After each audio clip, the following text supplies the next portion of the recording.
to Tripura Info News Update. ক্ষোভের বহিঃপ্রকাশে তিপ্রা মথায় যোগ দিলেন 18 পরিবারের 36 ভোটার। ঘটনা কাঁঠালিয়া এডিসি ভিলেজের পঞ্চায়েত পাড়ায়। এডিসি এলাকায় বিজেপি নেতাদের দুর্ব্যবহার ও স্বজনপোষণের অভিযোগে দলত্যাগের হিড়িক অব্যাহত। নেতাদের প্রতি সাধারণ মানুষের অসন্তোষের প্রতিফলন দেখা গেল কাঁঠালিয়া পঞ্চায়েত পাড়ায়। সোমবার শান্তিরবাজার বিধানসভা কেন্দ্রের অন্তর্গত কাঁঠালিয়া পঞ্চায়েত পাড়ায় রেশমা জমাতিয়ার নেতৃত্বে 18 পরিবারের 36 জন ভোটার সিপিএম ছেড়ে তিপ্রা মথায় যোগদান করেন। যোগদানকারীদের মধ্যে জাতি ও জনজাতি উভয় সম্প্রদায়ের ভোটারই ছিলেন। নবাগতদের হাতে দলীয় পতাকা তুলে দিয়ে দলে স্বাগত জানান দক্ষিণ zonal joint chairman Harendra Reang, Tipra মথার সিনিয়র নেতা চিত্তরঞ্জন দেববর্মা, সিনিয়র নেতা জিতেন্দ্র রিয়াং সহ অন্যান্য নেতৃবৃন্দ। স্থানীয়দের অভিযোগ, এডিসি এলাকায় বিজেপি নেতাদের সাধারণ মানুষের সঙ্গে দুর্ব্যবহার এবং স্বজন পোষণের কারণেই বহু মানুষ দল থেকে মুখ ফিরিয়ে নিচ্ছেন।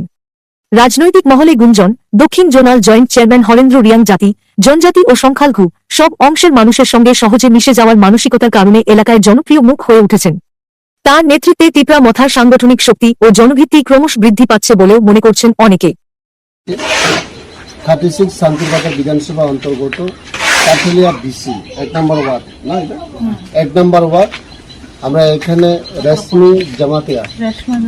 রেশমা জমাতিয়া নেতৃত্বে বিজেপি মহিলা মোর্চা থেকে খুব দায়িত্বপ্রাপ্ত তিনি, আর ওনার সাথে এখানে যে সমস্ত আমাদের বাঙালি বোনেরা আছে আর কিছু আমার ট্রাইবেলও আছে, তো বিশেষ করে আজকে এখানে বাঙালি মহিলাদেরকে দেখা যায় ওনারা খুব নিজের ইচ্ছাকৃতভাবে আজকে বিজেপি পার্টি ছেড়ে তিপ্রা মথাতে জয়েন করেছে।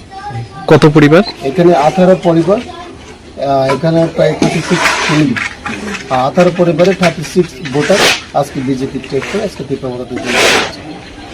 যারা এখনো আসেননি অন্যান্য পার্টিতে এখনো যারা আছে ওনারা তো আসবেই নিশ্চয়ই, 2 একদিনের মধ্যে সবাই জয়েন করবে। কারণ শুধু আমাদের শান্তিরবাজারের কথা নেই, এটা চিন্তাধারা হচ্ছে সারা ত্রিপুরা রাজ্যের রাজনৈতিক মধ্য দিয়ে একটা সিনারিটা আলাদাভাবে সবাই বুঝতে পারছে এখানে কি বাঙালি, কি মুসলিম, কি ট্রাইবেল, যে সমস্ত ভুলবশত ক্রমে অন্যান্য পার্টিতে এত বছর রয়েছেন তাদেরও নিজেই যারা বুঝতে খুব অসুবিধা নেই। এখন তারা ত্রিপুরা রাজ্যের মধ্যে মহারাজা প্রদীপ কিশোর ছাড়া কোনো রাজনৈতিক দল ত্রিপুরার গরিব মেহনতি মানুষদেরকে উন্নয়ন করার রাস্তা সম্ভব নাই। যার কারণে যারা এখনো জয়েনিং করেনি আমিও তাদেরকেও অনুরোধ রাখছি, এই মুহূর্তে আপনারা জয়েন করতে না পারলেও আপনারা সুস্থ মস্তিষ্কের চিন্তাধারার মাধ্যমে 2 দিনের মধ্যে তিপ্রা মথাতে জয়েন করে আগামী ভিলেজ কমিটি নির্বাচনকে জয় লাভ করার জন্য তিপ্রা মথা পার্টিতে আসুন এবং মহারাজার দৃষ্টি আকর্ষণ করে আমরা সেটা জয় লাভ করার জন্য আমরা সব মিলে কাজ করব। Thank you. বসিয়ে দিয়েছে কিন্তু জল আসে না, কিচ্ছু নেই। অনেকবার বলার পরও বৃষ্টি হলে পঞ্চায়েত পাড়ার গুড়া জল আমরা বাড়ির উপর দিয়ে করাই, কিন্তু ঘরে জল ঢুকে যায়। ওদেরকে অনেকবার বলার পরও এটা ঠিক করেনি। রাস্তা ঠিক করেছে, ডাইরেক্ট ইট বসিয়ে দিয়েছে, কিন্তু কোনো বেলা সিটিং বা কোনো ব্যবস্থা নেই।